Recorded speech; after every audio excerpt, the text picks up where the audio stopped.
Hello, good morning, namaskar. Welcome to Daily Current Affairs of 28th March 2022. Today is Monday.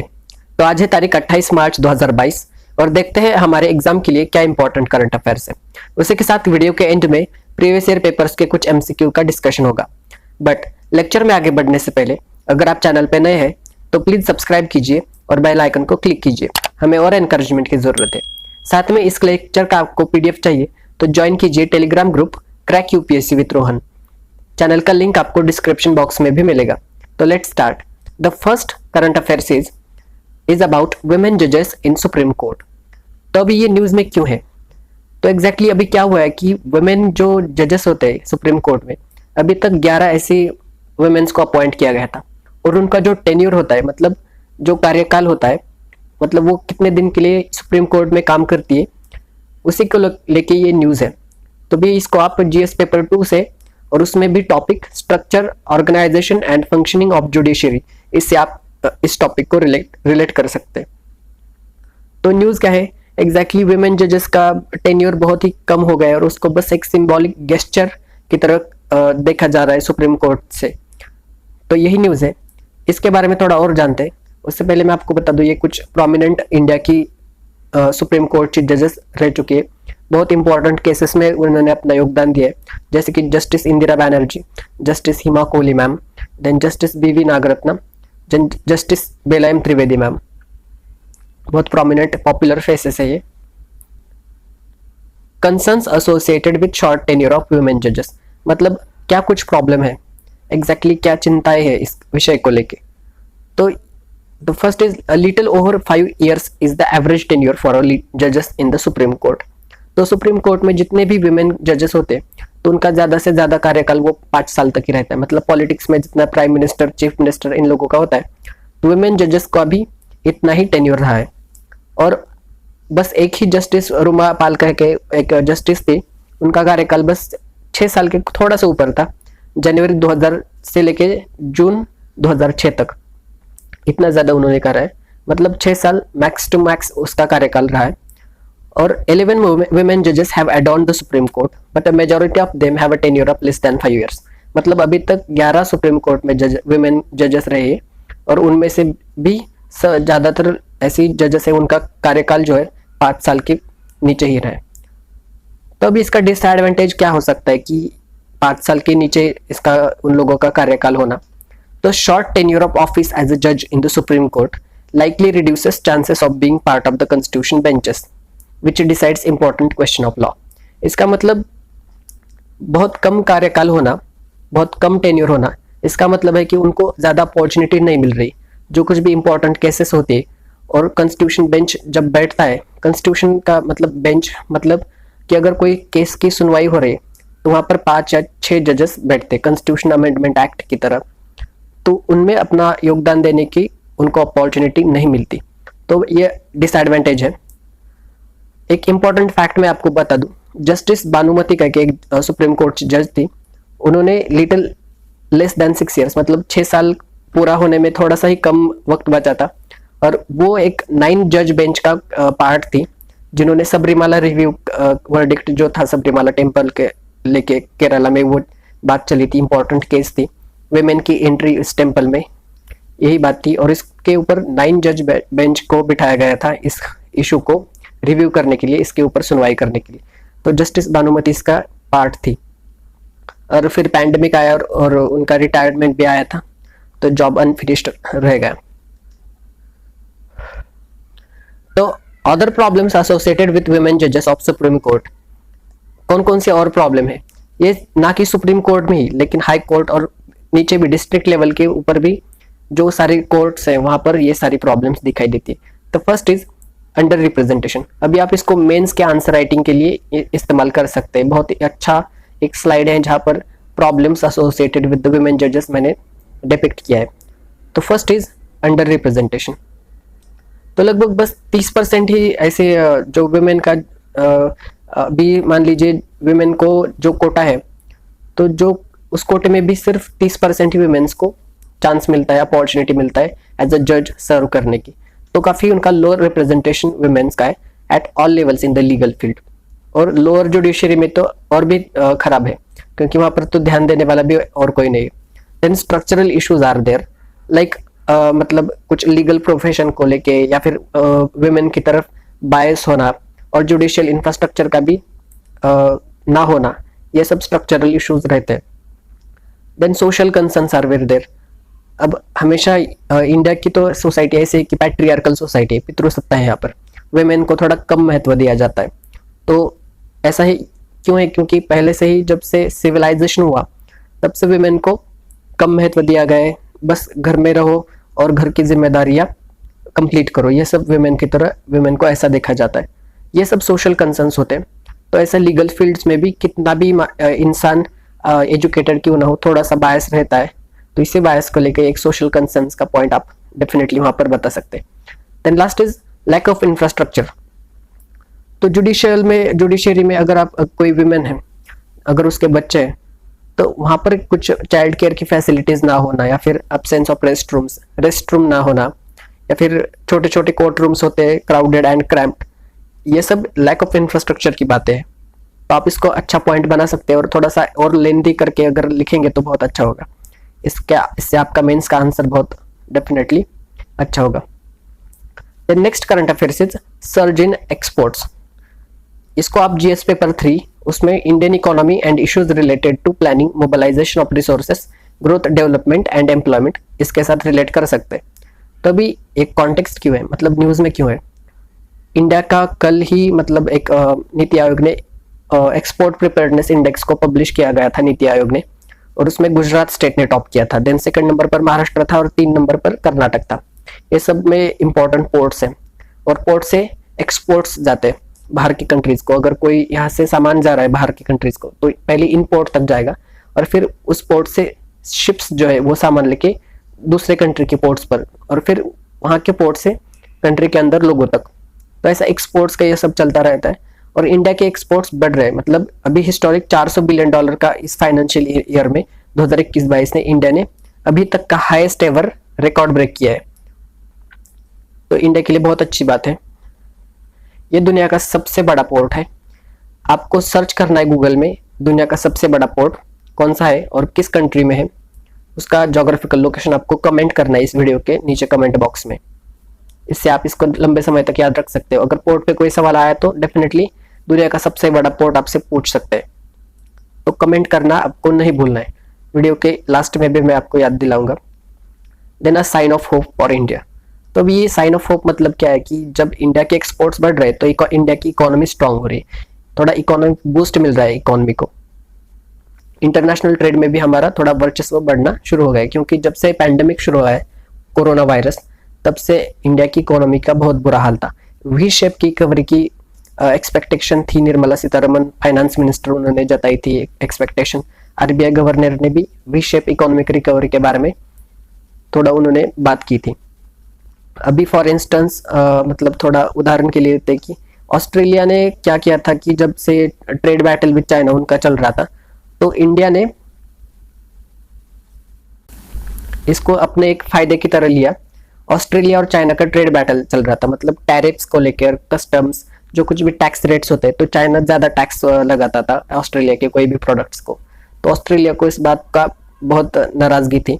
तो Australia ने क्या किया कि China के साथ और ज्यादा संबंध अच्छे बनाने से अच्छा है, उन्होंने बोला कि हम इंडिया के साथ अपने रिलेशंस बनाते हैं ट्रेड के, और इंडिया के लिए ज्यादा फायदेमंद बात होगी। तो इसी का भी कुछ थोड़ा इम्पैक्ट हो सकता है कि जो इंडिया के एक्सपोर्ट्स बढ़े वो ऑस्ट्रेलिया के कारण भी बढ़ सकते हैं। देन इंडिया के शिपमेंट्स भी 47% तक इंक्रीज हुए यूनाइटेड स्टेट्स के साथ, ये भी बहुत अच्छी बात है। और ज्यादा स्कोप है इंडिया को कि इंडिया का जो ट्रेड बास्केट है तो उसको और ज्यादा बूस्ट करने के लिए और भी ज्यादा अपॉर्चुनिटीज है, और चाइना को अल्टरनेटिव की तरह देखा जा सकता है। Then third current affairs is DRDO's corner shot weapon. इसको आप जीएस पेपर 3 उसमें security challenges and defence equipment से आप रिलेट कर सकते हैं। और अभी कॉन्टेक्स्ट क्या है? कॉन्टेक्स्ट मतलब ये न्यूज में क्यों है? तो अभी एक defence research development organisation DRDO, आपको डेफिनेटली पता होगा, तो उसने डेवलप किया है एक कॉर्नर शॉट वेपन सिस्टम। आपको कमेंट बॉक्स में ये कमेंट करना है कि डीआरडीओ का हेडक्वार्टर कहाँ पर है और उसकी स्थापना कब हुई थी। 2 सेपरेट कमेंट करने आपको। देन अभी इसका थोड़ा वेपन सिस्टम के बारे में देखते हैं। अगर एमसीक्यू इस पर बना तो वो डेफिनेटली पूछेंगे corner shot weapon system is designed bye Hindustan aeronautics limited. वो तो गलत हो जाएगा क्योंकि इसको डिजाइन किया है डीआरडीओ ने, ऐसा वो रिप्लेस कर देते हैं। तो इसका डिजाइन और डेवलपमेंट जो है वो डीआरडीओ ने करा है जैसे मैंने बताया। और इसका जो खास डिजाइन हो और उसको डिजाइन किया है armament research and development establishment ARD Pune में। और इसको CRPF जो होता है सेंट्रल रिजर्व पुलिस फोर्स उसमें इंडक्ट किया जाने वाला है। जम्मू एंड कश्मीर की पुलिस को भी ये दिया जाने वाला है। तो एडवांस स्टेज पर अभी ये है। इसका इमेज आप कुछ ऐसा देख सकते हैं। हॉलीवुड की फिल्म्स में आपने देखा होगा ये सब। अभी इसका फंक्शंस देखते हैं। It can enlarge targets located around the corners as the system bends. Buildings के बड़ी बड़ी बिल्डिंग्स होती है वहां पर कॉर्नर्स के ऊपर ये लगाया जा सकता है और ऐसे टारगेट्स को लॉक करने में ये बहुत इस्तेमाल किया जा सकता है, बहुत इफिशिएंट है। और ये वीडियो फीड्स भी कैप्चर करता है जिससे कि क्या होता है कि अगर कोई सामने से अटैक कर रहा है तो इस वाले सोल्जर को बचा सकता है ऐसे वीडियो कैप्चर करके वो कुछ सिग्नल देता है। और इसके फीचर्स क्या है अभी मैं आपको बताता हूँ। यूपीएससी बहुत स्मार्ट है, आपको कैसे वो ट्रैक करेगा। बस एक पैराग्राफ दे देंगे कि दिस इज द वेपन, नाम नहीं देंगे। इसको डिजाइन किया है डीआरडीओ ने बोलते हैं। देन कुछ फीचर्स बताते हैं कि इसमें फीचर्स है डे नाइट फायरिंग कैपेबिलिटी, इसमें कलर डिस्प्ले है, देन डिजिटल जूम है, इसमें जीरोइंग फैसिलिटी है, हॉट कीज है और हाई पावर बैटरी है इसमें और विथ स्टेटस डिस्प्ले है। और इसको ये वीडियो फीड्स भी कैप्चर करता है। तो बताइए कौन सा ये वेपन सिस्टम है। नीचे दिए जाएंगे कुछ नाम दे देंगे और उसमें से एक होगा कॉर्नर शॉट वेपन सिस्टम। तो ऐसे आपको याद रखना है। Then next is hornbill nest adoption programme. तो इसको आप GS paper 3 environment and ecology, conservation, environmental pollution and degradation, environmental impact assessment इस टॉपिक के साथ रिलेट कर सकते हैं। अगर आप GS पेपर 3 का सिलेबस देखेंगे तो आपको वो ये जो इटैलिक में टेक्स्ट दिख रहा है आपको वहां पर डेफिनेटली ये मिलेगा। अब इसका कॉन्टेक्स्ट क्या है तो the hornbill nest adoption programme जो है अरुणाचल प्रदेश ने, उसका एक पूरा 10 साल हो गए उसके सक्सेसफुल कंजर्वेशन का। तो ये हॉर्नबिल जो पक्षी है ये अरुणाचल प्रदेश में सबसे ज्यादा पाया जाता है। ये आपने देखा होगा, बहुत पॉपुलर है, बहुत सुंदर दिखता है। इस प्रोग्राम के बारे में थोड़ा जानते हैं। The hornbill nest adoption programme, इसको 2011 में लॉन्च किया गया था अरुणाचल प्रदेश में। एक कम्युनिटी बेस्ड कंजर्वेशन इनिशिएटिव था वो। और ये HNAP मॉडल मतलब हॉर्नबिल नेस्ट एडॉप्शन प्रोग्राम मतलब इसको brings together 2 sets of external protectors to help hornbill parents breed, उनकी ब्रीड होने में और ज्यादा ये प्रोटेक्शन प्रोवाइड करता है ये प्रोग्राम।